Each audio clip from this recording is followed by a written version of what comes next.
talk about the classification of the lymphoid system or the lymphoid tissue, we talk about the two type of lymphoid tissue. One, we have a diffused lymphoid tissue. And when you say diffused lymphoid tissue, it is basically the random aggregation of the lymphocytes that you see present usually in the lamina propria. In the lamina propria, whether it's the lamina propria of the GIT we are talking about or the respiratory tract, whatever.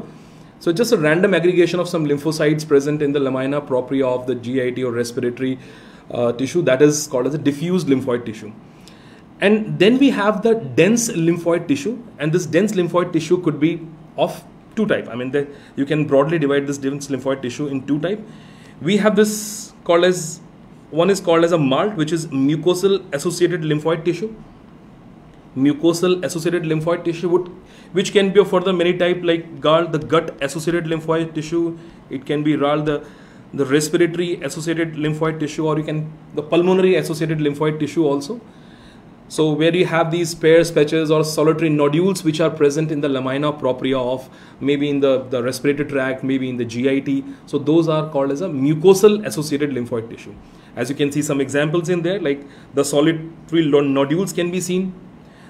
The pairs, patches which you all know are present in the ileum, those pairs, patches is an example of the MALT only. The lymphatic nodule present in the vermiform appendix, and even the Walder's lymphoid ring. You all know about the Walder's lymphatic ring, inner and outer. They are also the example of the mucosal associated lymphoid tissue. But mainly for the topic that we're going to discuss today, we'll be talking about this DEO, that is discrete encapsulated organs. In the dense lymphoid tissue, we have these discrete encapsulated organs. And we will be talking about these dense encapsulated organ, which is a complete unit by itself. Like we got a thymus, we got a lymph node, we got a spleen, and we got a tonsil. All the palatine tonsil, again, it's a part of a MALT only. It's a mucosal associated lymphoid tissue. So the basic purpose here would be to understand the main features of these four things: the thymus, lymph node, spleen, and tonsil, to understand the circulation, and also the main thing is to differentiate between these four slides if you get an image-based question on that. Okay, so let us start our discussion with the first in the category. So we're going to start with the lymph node, guys. We're going to start with the lymph node first. Let's have a discussion first on the overall gross anatomy of a lymph node, how it look like, so that we can have a better histological prospect of that. Now, as you can see here, this is a picture which is showing a section through the lymph node. Now, first of all, guys, broadly the lymph node can be divided into the cortex and the medulla. When you see the section, you can appreciate that inside it can be divided into the cortex and the medulla part. Now, the one which I'm highlighting here, this is the medullary region, that is a medulla part. And the one which is on the outer region, that here is the cortical region, the cortex. So the first thing is we divide into the cortex and medulla. The cortex can further be divided into the deep cortex, and we have a superficial cortex. If you just go with the labelings which I'm showing you, so we got a superficial cortex and the deep cortex. Deep cortex is also called as the paracortex. It is also referred as the paracortex. This deep cortex is also called as a paracortex. Usually the term uses a paracortex here. And as you can see, these arteries are coming in, all these the blood vessel coming in and going out. So this paracortical region, this paracortex region, which is in this region here, that is here, is the region where you have these high endothelial venules present here. I'll talk more about that. We have a high endothelial venules present predominantly in the paracortex part of the lymph node. Other important thing to note here that we are talking about the encapsulated structures, guys. So this is having a capsule around it. So we do have a capsule. So there is a thick, dense, regular connective tissue we have that is forming the capsule of the lymph node. And these capsule is sending in the trabeculae. It is sending the septation inside, and these septations are basically dividing the cortical part. So I'll keep showing you all these. That's a trabeculae here. The trabeculae. That is, trabeculae is nothing, it's a septation only, and the trabeculae extending inside and dividing the cortical region here. The important thing to note that deep to the capsule and deep to the trabeculae, can you see that space which is colored green only? That space is called as a subcapsular or subtrabecular sinus. Now you can see this one I'm highlighting here for you. This is subcapsular. Look at this space which is present deep to this capsule, that is a subcapsular sinus. And the same subcapsular sinus is running along with the trabeculae, that is called as a subtrabecular sinus or paratrabecular sinus or simply trabecular sinus. They run with these septations here. Well, what is the point here? What is the concept? That when you look at the convex outer surface, this bean-shaped the lymphatic lymph node outer surface, the convex surface, you will see there are numerous afferent lymphatic vessels which are coming in. Now let me just mark it for you. Can you see that afferent lymphatic vessel, the one which I'm marking here? So like we have numerous lymphatic vessels, afferent lymphatic vessels which are entering to this convex surface. And they are obviously having valves, so there is no backflow of the lymph there. They are all having the valves. I can appreciate a valve also present there. Essentially, we have a valve close to the lymph node also. We have numerous valves inside, but we essentially have a valve close to the lymph node as well. So what you see, the lymph is actually coming through these afferent lymphatic vessels, and then it goes into this subcapsular sinus. Followed from the subcapsular sinus, it goes into the trabecular or paratrabecular or subtrabecular sinus. And then followed from there, it goes into the medullary sinus. So coming from the afferent lymphatic vessel, if I give it number 1 here, it goes into the subcapsular sinus, that is number 2. It goes into the trabecular sinus, number 3. Then it ultimately, the lymph goes into the medullary sinus, which is in the medullary region. We'll talk more about that. And from there, you can see these they're converging into a single efferent lymphatic vessel which is coming out, that is number 5 in there. That's how the lymph is flowing in the lymph node, starting from the numerous afferent lymphatic vessels on the convex surface, goes into subcapsular, the subtrabecular, medullary sinus, reaches to the hilar region, and from there we have a single efferent lymphatic vessels which is emerging out, also again having the valve in it. So we do have a valve in the afferent and efferent both lymphatic vessels. This is just an overall look how the lymph node will look like in a gross section here. Now let's get into the more of an histological aspect of this, guys. As we said, we can divide the slide into the cortex and the medullary part. Now if I show you in a low magnification, that's how the slide of a lymph node will look like. And I'm sure you can appreciate the same thing. It is showing you the cortex, or simply call it superficial cortex part here. Then we have a deep cortex, which is basically the paracortex region, the one which I'm highlighting here. This is the paracortex region, and the paracortex region that is followed by the medulla. And in the medullary region, you'll be having the cords and the sinuses. We will discuss that here. You can also see this hilar region from where the efferent lymphatic vessel will come out. The efferent lymphatic vessel will come out from this. A single efferent lymphatic vessel will come out from this hilar region. Okay, now as I said, let's get into more detail of it. So first, let us focus on this part, guys. First, we'll be talking about this region where you can see the capsule and you can see the lymphatic nodule in more detail and paracortex, and then we will talk about this part, that is the medullary region here. So there we go. This is the picture which is focused to the lymphatic, the cortex and the paracortex part mainly, although we can see the medulla also here. So let us talk about the features of the histological features of the lymph node, guys. Starting with, obviously, it is having this capsule which is made of the dense irregular connective tissue, and you can see these septations which are coming out of the capsule, which are called as the trabeculae, or the septations. And as we just discussed, deep to this capsule and then also deep to this trabeculae, we have this subcapsular sinus, and that will continue deep to this trabeculae also as a subtrabecular or paratrabecular sinus.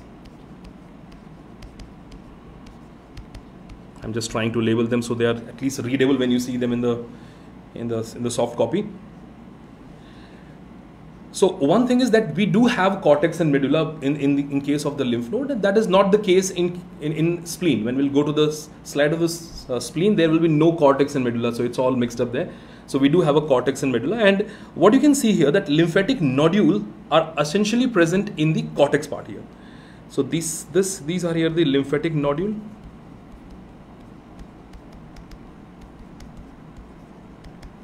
So lymphatic nodule, which as I said are present essentially in the cortex region. They are only present in the cortex or the cortex region here. And these lymphatic nodules, they do have these B lymphocytes.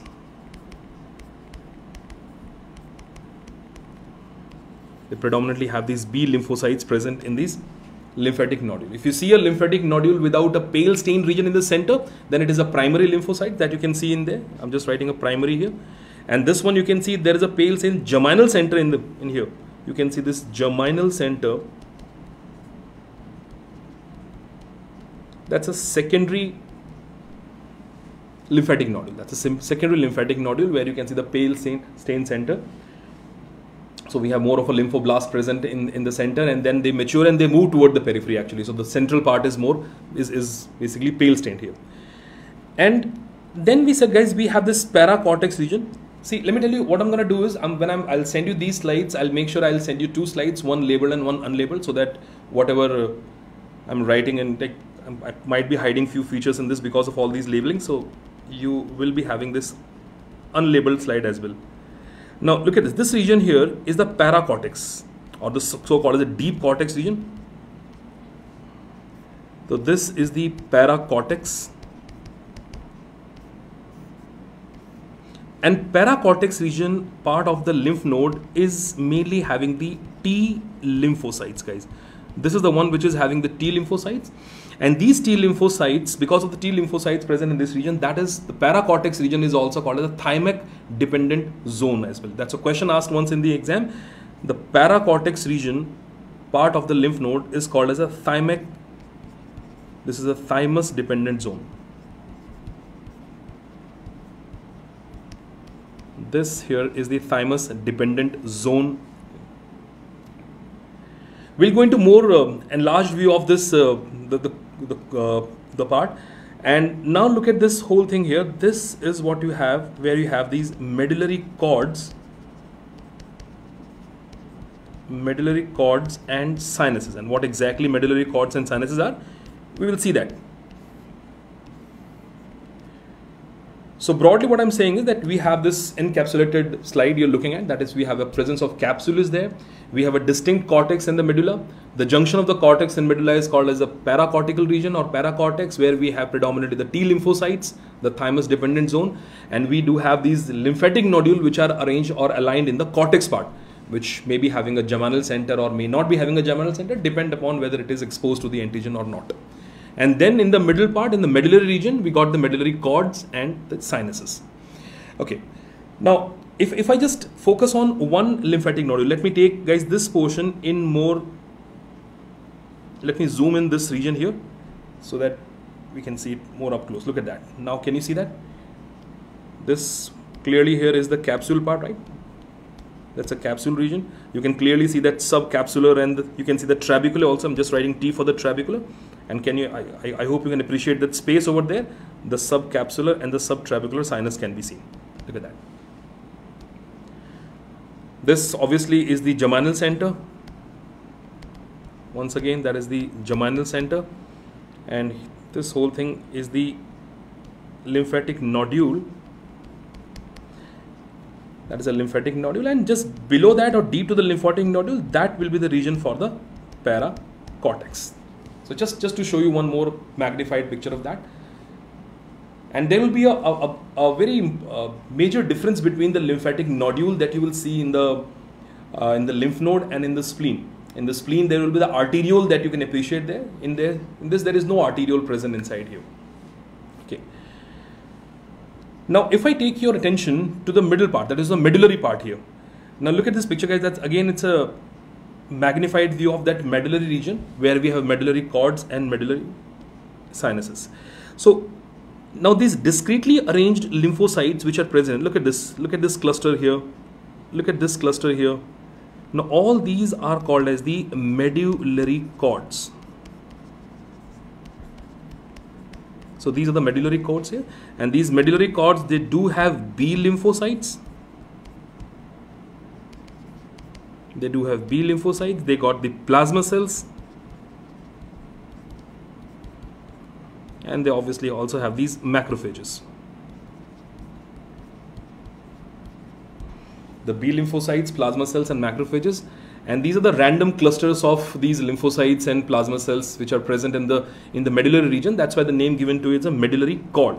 It's like the medullary cord.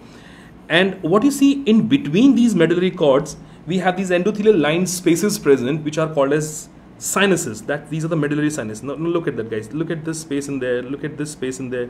These are called as medullary sinuses.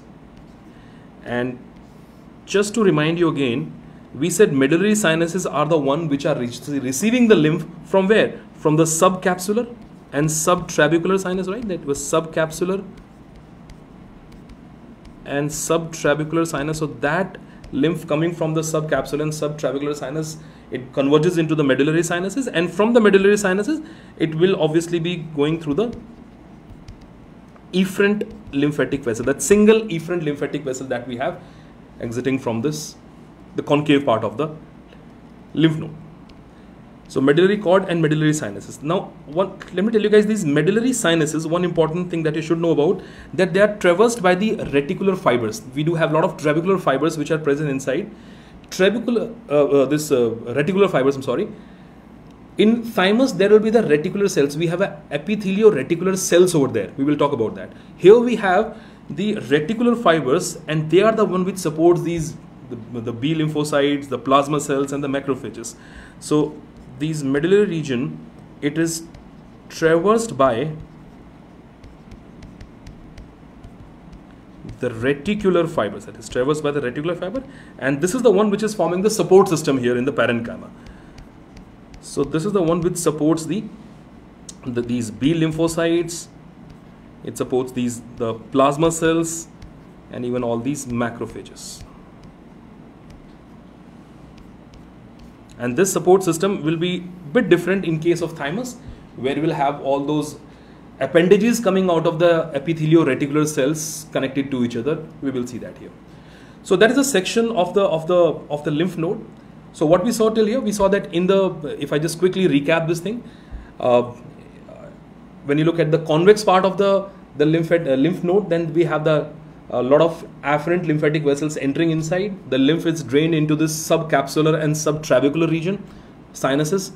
From there it goes into the medullary sinus, and then from medullary sinus, it's a pathway of lymph we are talking about. It goes from the efferent lymphatic vessels going from the concave, the hilar region of the lymph node. So we have a single vessel present over there. We can divide the slide of the lymph node into the cortex and the medulla. We have a lymphatic nodule present in the cortex, which may be having this slightly stained region in the center as a secondary lymphatic nodule is the feature. And then we have B lymphocytes are the predominant lymphocytes that we have in that. Paracortex region, which is present at the junction of the cortex and medulla, is having the T lymphocyte, that is a thymus dependent zone. And if you move more inside into the medullary region, we have medullary cords, where we have randomly arranged clusters of these B lymphocytes and some plasma cells and macrophages also. And medullary sinuses, which are traversed by the reticular fibers and forming the supporting system in the parenchyma of the lymph node. So these are some important histological features of the lymph node. Well, obviously the differentiation comes when we move on to the next slide. So we got to look at the next one, the features of the next slide, and then we will understand how we're going to differentiate between the lymph node and the thymus and the tonsil and the spleen. So guys, next in the line we have the spleen.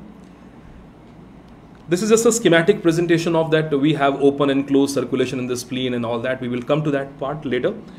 The first thing first, guys, the spleen is basically the largest lymphoid organ.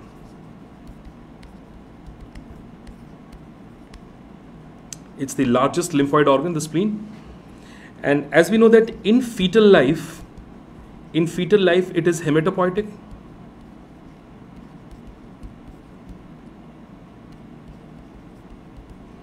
And then after birth, this becomes the graveyard of RBC. This is the graveyard of RBC. And how come it's the graveyard of RBC? What are stave cells? We will all talk about that. So largest lymphoid organ, the spleen. We're talking about the spleen, of course, here. In fetal life, as we said, it is for the formation of the RBCs, and after birth it is the one which becomes the graveyard of those RBCs.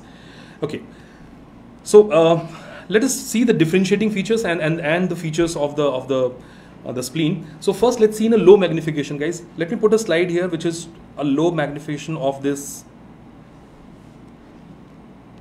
What is present here which is common to the lymph node and what is not here? The first thing is what is not present here. We cannot differentiate the slide of a spleen into cortex and medulla. So guys, first important thing to note here that there is no cortex and medulla. So if there is no cortex and medulla in case of spleen, that means the lymphatic nodule are not confined to any one part. I mean, just like in lymph node, we have the lymphatic nodule confined to the cortical region. Here they are splayed everywhere, and you can see this lymphatic nodule. You can see present in the entire slide, present everywhere. But just like lymph node, they also have the capsule.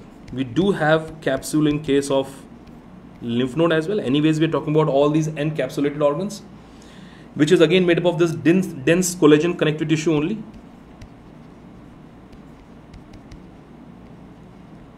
This dense collagen connective tissue is forming this capsule here.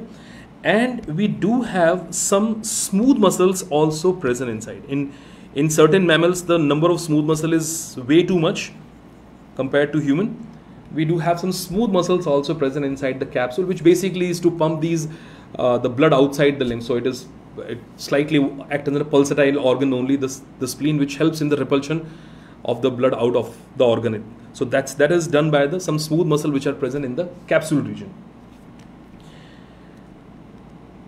Now we do have a capsule and we do have a trabeculae also, guys. Now the thing about the trabeculae or the septation of the spleen, how it is different from the lymph node, that first of all the trabeculae are very short, they are thick, they are robust, and they are branched. The trabeculae, they are thick or robust, you can say. They are thick, robust, and branched. I mean, let me remind you, in the lymphatic nodule you saw it was a capsule like this, and then from the capsule we have these trabeculae coming out, and these are usually a clean trabeculae which are coming out, long trabeculae present over there, and they do not branch. Usually they don't branch, and then obviously dividing that into the cortex and medulla part here. That was the case of what? Lymph node. This is the lymph node we're talking about. But in case of spleen, from the capsule you may see these trabeculae coming out, and they'll be thick and branched and trabeculated like this, and also having these trabecular blood vessels present inside them, which are the branches of the splenic arteries. Trabecular blood vessels, so trabecular arteries will be present, which ultimately will go into the parenchyma part, rest of the parenchyma.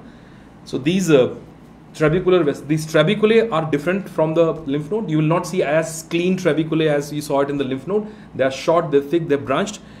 In fact, in this section, I can see all these are the pieces of the trabeculae. Look at that. These are the pieces of the trabeculae itself. This also. And we do have blood vessels also present inside, many of them. So no cortex, no medulla, do have a capsule, smooth muscles are present in the capsule there, and we have a thick, robust, and the trabeculated and this branched trabeculae there. Now let's get more inside. Let's get into the detail of this slide. So if I look into more closer view of this spleen, now what you're looking at here, guys, is that the presence of the red pulp and white pulp. The feature, the one very, very important feature of the slide of the spleen, the presence of red pulp and the white pulp. Now what is this red and the white pulp is? The white here basically is for the WBC only. The white pulp is basically about these lymphatic nodules. Now look at these lymphatic nodules which are present, and as we said, because there is no cortex and medulla, so they are splayed in the parenchyma everywhere. So these are the lymphatic nodule. And how the lymphatic nodule of the spleen is special and can easily be differentiated from the one which are present in the lymph node is by the presence of these splenic arteriole inside. Initially the splenic arteriole was in the center, and then we have a lymphocyte surrounding them. But when there's a formation of the geminal center, you will see this blood vessel is actually shifted toward the side. So although it is eccentrically placed, but we usually call it the central splenic arteriole.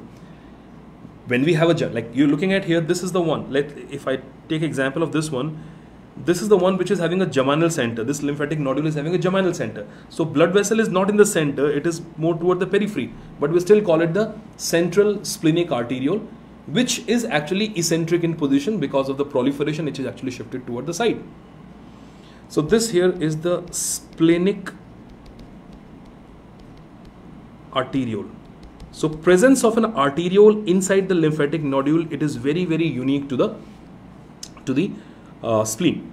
You will not see it in the lymphatic nodule of the tonsil. You will not see that in the lymphatic nodule of the lymph node, but you will see it in case of the spleen, presence of splenic arteriole. And these, let's say if this is a splenic arteriole here, it is surrounded with those lymphocytes, and they form a sheath around it. And I hope you must have read about this sheath in path also. That is called as a periarterial lymphatic sheath. Pulse, P-A-L-S, pulse.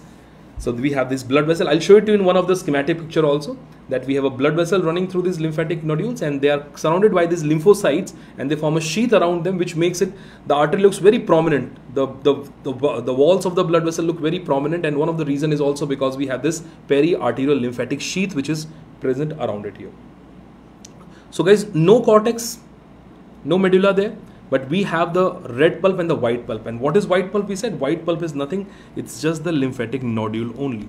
So when you say the word white pulp, we are actually talking about the lymphatic nodule inside the spleen, which is also having a splenic arteriole present. And in the one which is a secondary lymphatic nodule, it will be seen more toward the periphery, eccentrically placed central splenic arteriole, surrounded by the periarterial lymphatic sheath. Then what else you will see here, that in between the lymphatic nodule, if you look at this slide guys, this region is showing a very strong red tinge here, and that's why the name given to it is the red pulp. We call it the red pulp. Red pulp, well, what exactly is the concept of this red pulp and white pulp? We will understand that in the splenic circulation, which is next. There is a point when there's some splenic arterioles, they also splay their blood into the parenchyma of the spleen, and that is the concept of the open circulation in the spleen.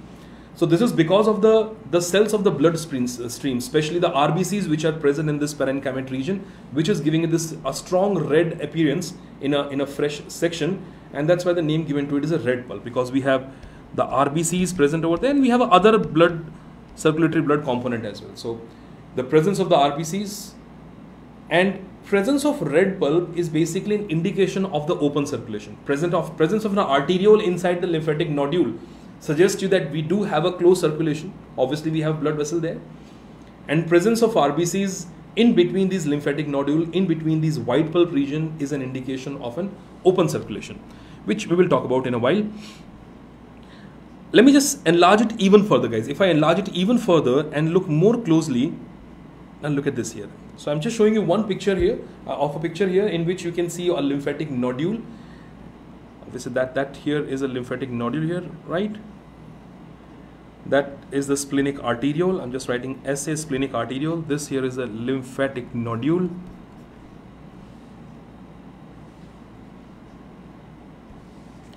Okay. Now basically the purpose to show this picture is to out of this white pulp. Now out of the white pulp, now we have this red pulp.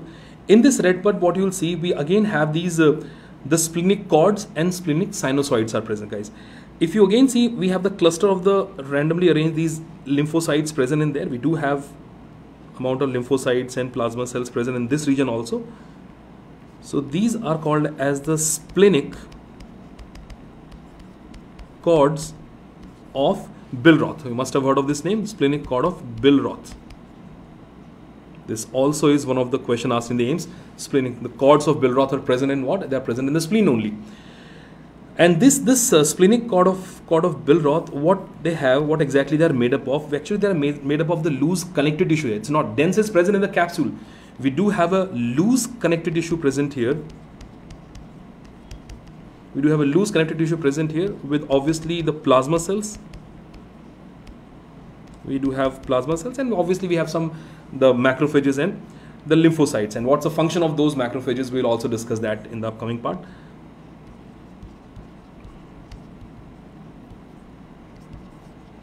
And lymphocytes. So that's a splenic cord of Billroth. Okay, so this is all in the, we are talking about the red pulp region, guys. This is all in the red pulp actually. And then we have all these spaces. Now look at these spaces in between, guys. All these spaces we have here, endothelial line spaces, these are called as splenic sinusoids. These are called as the splenic sinusoids. Now what's this splenic sinusoids here? We have these endothelial cells, and these specialized endothelial cells here in this region are called as the stave cells.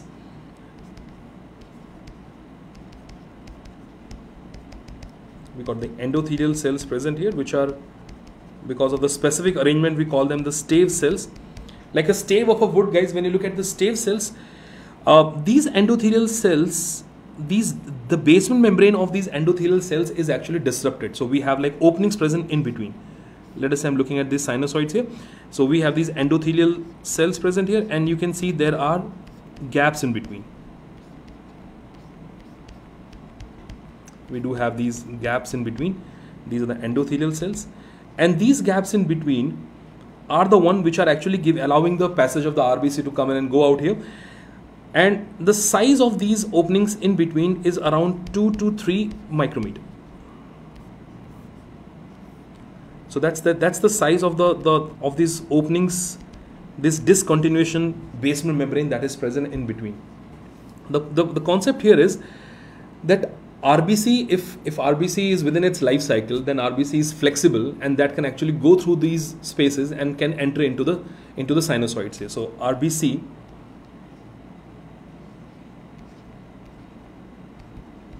it can actually go through these and can enter into the splenic sinusoids. But after the completion, after the 120 days life cycle of the RBC, there is a less flexibility in the RBC after that. So if I say after 120 days,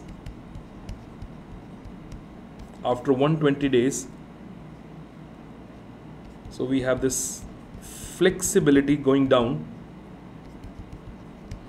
and therefore these RBC, they get entangled here. They are not able to mold their shape, and they cannot enter inside the sinusoids. And that is a signal, that is an indication for the destruction of the RBC. If they're not able to go inside the sinusoid, they will not escape the spleen, and they will stay inside, and that's where the macrophage cells which are present in the cords of Billroth will come into the picture and will eat up these cells here. That's how the destruction of the RBC is done in the region of this, the red pulp region here. So what I'm saying is that we have these the slits in between, which are 2 to 3 micrometer in size, and that is allowing the RBCs to escape inside. If it is the young RBC, older RBCs which cannot flex, the less flexibility is there, cannot escape through this route, and that's why they stay inside this red pulp region. And we already said we have macrophages present in the Billroth region, and those macrophages will eat up these RBCs here. Okay. Now let me take a schematic picture here to again make you understand about this closed and the open circulation in the spleen. So guys, if I may look at this picture here, I'll post this picture in your group. Okay, let me go in a sequence, and I wanted to just follow where I'm taking you in this. Like starting with the trabecular arteries, we said we have a trabeculae, and those trabeculae are having these trabecular arteries.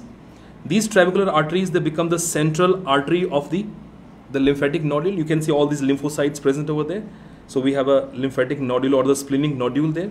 Look at this periarterial lymphatic sheath, which is the lymphocytes present around the blood vessel. But you can see few blood vessels, they escape the lymphatic nodule and they continue into this sinuses region, the medullary, this splenic sinuses we have, and then ultimately finally into the trabecular vein. So basically starting with the artery and then going into the venule region and finally into the vein, that is basically the closed circulation. That's closed circulation theory. What is the open circulation theory here? We can see some blood vessel escaping these lymphatic nodule, and these arteries are called as the penicillar arteries, guys. Do remember this name? They might ask you this. These are the penicillar arterioles which escape from this lymphatic nodule. You can still see those macrophages which are also present there, and they are the one which will splay their blood into the parenchyma of the spleen. Now, we saw that red pulp because of this RBCs present over there. Look at all these RBCs in this region here, guys. And that gives the appearance, the red over there, because of these RBCs which are coming out of the blood vessel into the open circulation here. These are the same endothelial cells, the stave cells. Can you see that? the stave cells, and we have these horizontally running reticulin fibers which are actually holding all these stave cells together, and we do have a slit in between, and you can see the RBCs are escaping through this slit and going inside, and ultimately finally going into the systemic circulation only. But as we said, if the RBC is not able to bend through and not able to escape through these slits which are present in the basement membrane of these endothelial cells or the stave cells, then they are the one which are acted upon by these macrophages. Look at these macrophages which you can see here, and will be eaten up here. So this is a picture which is showing you the both type of circulation present in the spleen. We have you can see the closed circulation, and we do have an open circulation which is formed by these penicillar arterioles which are splaying the blood into parenchyma, and then ultimately from the cords of Billroth they are escaping into the sinuses region, the medullary, not medullary, sorry, there is no medulla there, the splenic sinusoids.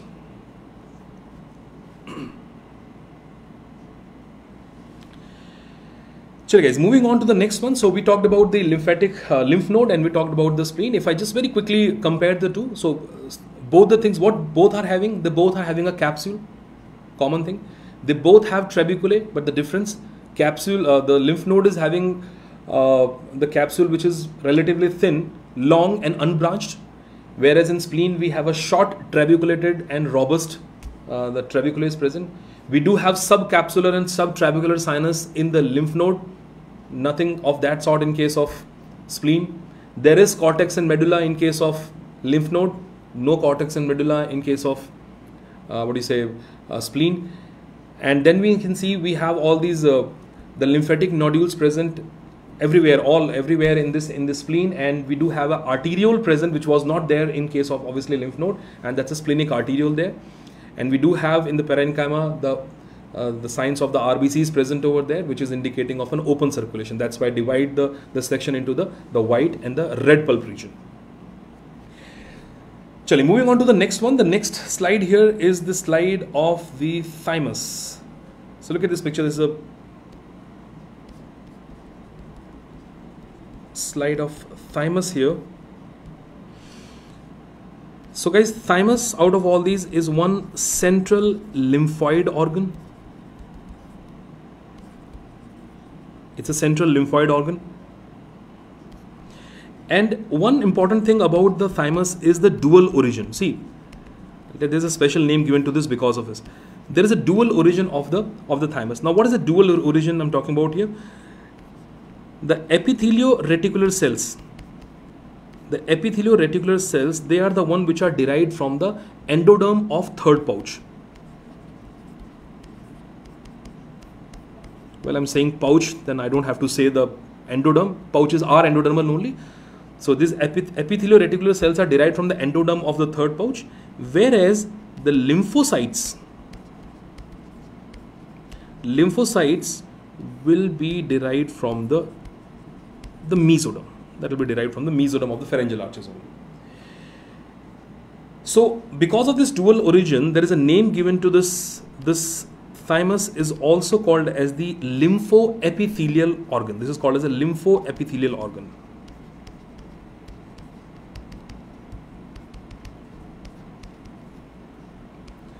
This is also called as a lymphoepithelial organ here. And another feature, before we go into more detailed here, another feature of the slide of the thymus, you will see that we do not have, there is only efferent and there is no afferent lymphatic vessel here. We have only efferent and no afferent lymphatic vessel in case of thymus. Some basic overall features here, that we have central lymphoid, this is central lymphoid organ. We have a dual origin when the third endodermal pouch is giving rise to the epithelio-reticular cells, whereas lymphocytes are coming from the mesoderm. It's a lymphoepithelial organ therefore, and only efferent and no afferent lymph vessels are seen. Like in case of lymph node, we have afferent as well as efferent both. In fact, we have more of an afferent and only one efferent. Here only we have efferent lymph vessel. Just like lymph node and spleen, this is also having a capsule and trabeculae. But see, what is to be noted here, guys, although it is a low magnification, but you can still see there is a capsule there, right? And this capsule is giving off these trabeculae. Now look at all these trabeculae which are going in. And what these trabeculae are doing, they're dividing this thymus into the incomplete lobules. The lobules are there inside, but the lobules are still incomplete because the trabeculae entering inside are not going to the core. So they are dividing them into incomplete lobules. Look at this one here, this is one here, there's another one here. So these are all incomplete lobule, the incomplete lobule. We do have a cortex and medulla, but what you see here, it's not a common cortex and medulla. We have a if you look at these, all these lymphatic, thymic lobules you're looking at, they do have a cortex. Look at this. This portion here is a cortex here, guys. This is a cortex, the one which I'm marking at here. That again is a cortex. That's a cortex here. And this region is the medulla, and medulla is the one which is shared by the multiple cortices. So many incomplete lymphatic lobules, they're sharing a common medulla. This lightly stained region in the center is the medulla. So we have, when you look at a part of this one section, and we have an incomplete lobules having separate cortex, but when you look at their medulla, they are all kind of having a confluence in there. So we have a common medulla in okay. The thing is, let me just take this one part here in more detail here. Let me just take a one enlarged view. There you can see it here. So this slightly strange region here, that's the one which I'm highlighting here, that is the medulla. And you can see this medulla here, even this medulla here, it is shared by the multiple lobules. Look at this, this entire thing. That's a medullary part. So slide of thymus, so obviously in the cortex part we have the T lymphocytes.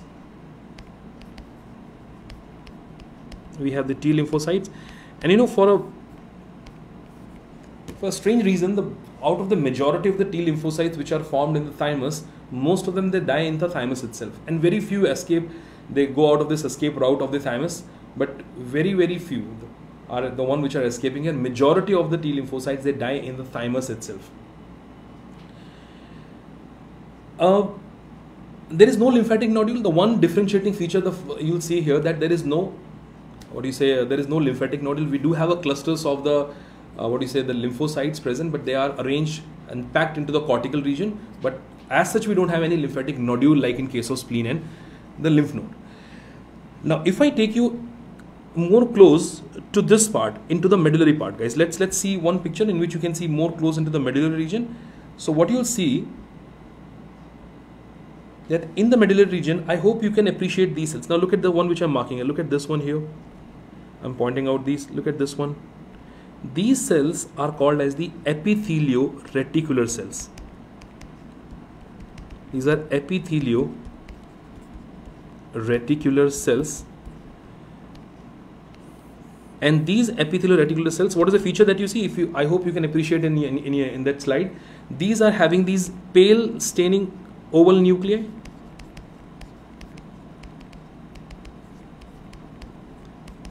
It can be appreciated here. You can see the pale staining oval nuclei there, and we have a eosinophilic cytoplasm there.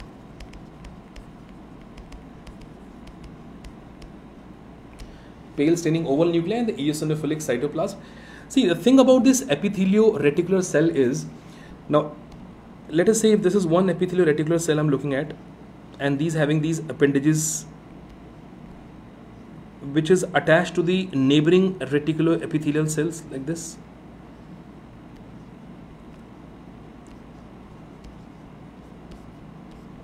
And these appendages are joined to each other by the junctional complex, by the desmosome.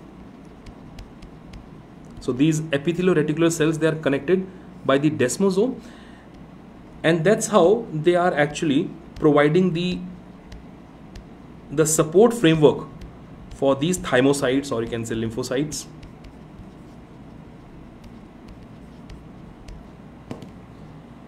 So reticulin here is not by the reticular fibers, which were in other case of, like in case of the lymph node and the spleen, there was a reticular fibers here. Here we have epithelio-reticular cells, and the appendages of these cells are connected to each other by the desmosomes, and that is how they're forming the entire network in there, which is providing the network for this thymocyte. So the framework, the structural framework of the spleen is by these ER cells only, by these epithelio-reticular cells. And then the most important feature in the medullary region of the thymus is the presence of this thymic corpuscle or the Hessel's corpuscle. Thymic or the Hessel's corpuscle. Number of Hessel's corpuscle, obviously they increase with age. What exactly are these? These are lamellated acidophilic bodies. If you look at this one, it looks like lamellated. So you will see many lamina present around it.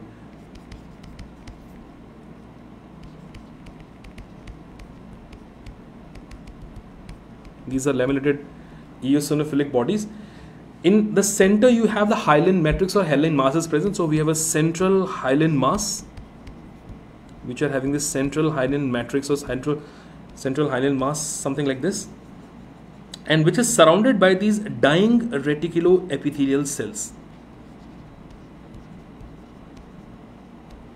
Which is surrounded by this dying reticuloepithelial cells. So we have this central hyaline mass here, and we have these dying epithelio-reticular cells here.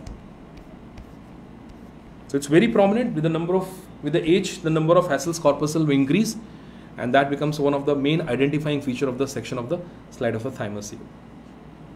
So what you saw in the thymus, guys, which makes it different from the lymph node and the spleen, that number one, again, we have a capsule there, we do have a trabecular here, and trabecular is dividing the cortex in such a part that we have an incomplete lobules which are formed, having an individual cortex, separate cortex are there, but we have a common medulla which is shared in between.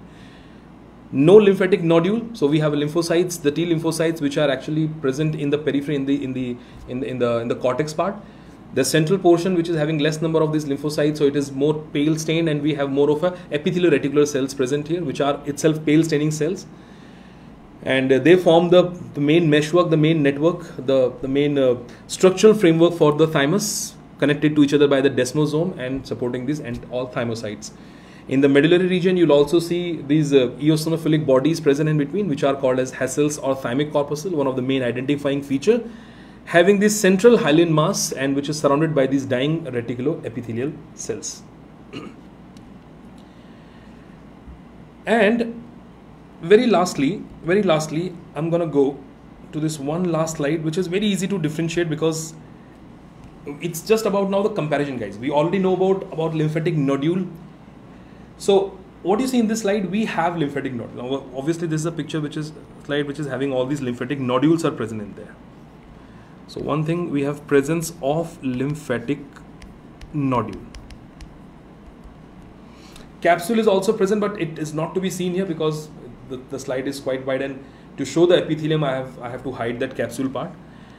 The second important thing, lymphatic nodule present again in the cortex part. So we do have a cortex in this region, cortex and medulla here. And more importantly, what you see, that the oral surface of this slide is covered with this stratified squamous epithelium.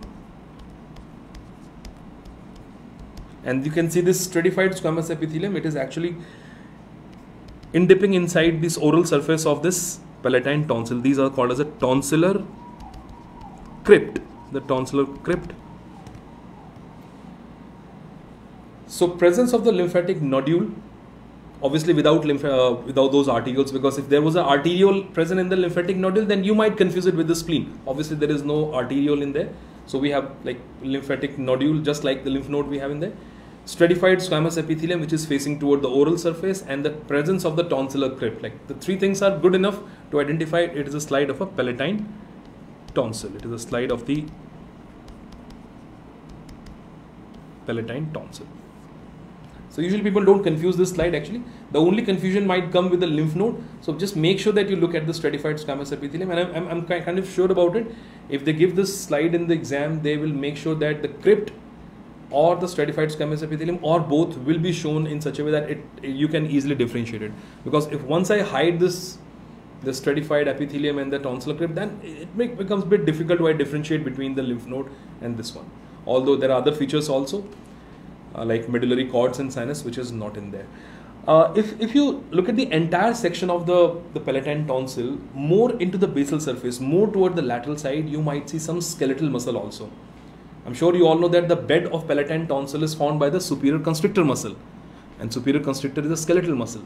So When you see the oral surface, you will see stratified squamous epithelium, and when you see more toward the lateral side, you may notice some skeletal muscle fiber over there, and those will be the fiber of the skeletal muscle of the superior constrictor fiber could be seen there. So guys, this is about the features of the lymphoid system slide. This is like good enough for us to differentiate between these slides in the exam. Need not go into the extreme detail of this. There is a lot of detail regarding this. Regarding the entire mechanism which takes place in the lymphatic nodule, how the helper T cells are present there, how their antigen presenting cells are present there, dendritic cells are how they are present in there and what they are doing. So we don't have to go into that detail. We basically need to look into mainly the differentiating feature portion of the lymphatic nodule. So that is it for the day. I still took almost an hour to discuss these 4 slides. So leave your questions and comments and feedbacks, everything in the comment and in the comment box. I'll answer them once I'm done with this, after closing this video. And also, yes, this video will be uploaded in the eGurukul app also. This will be uploaded in the eGurukul app. It will be done. So till then, it's goodbye from my side. Take care.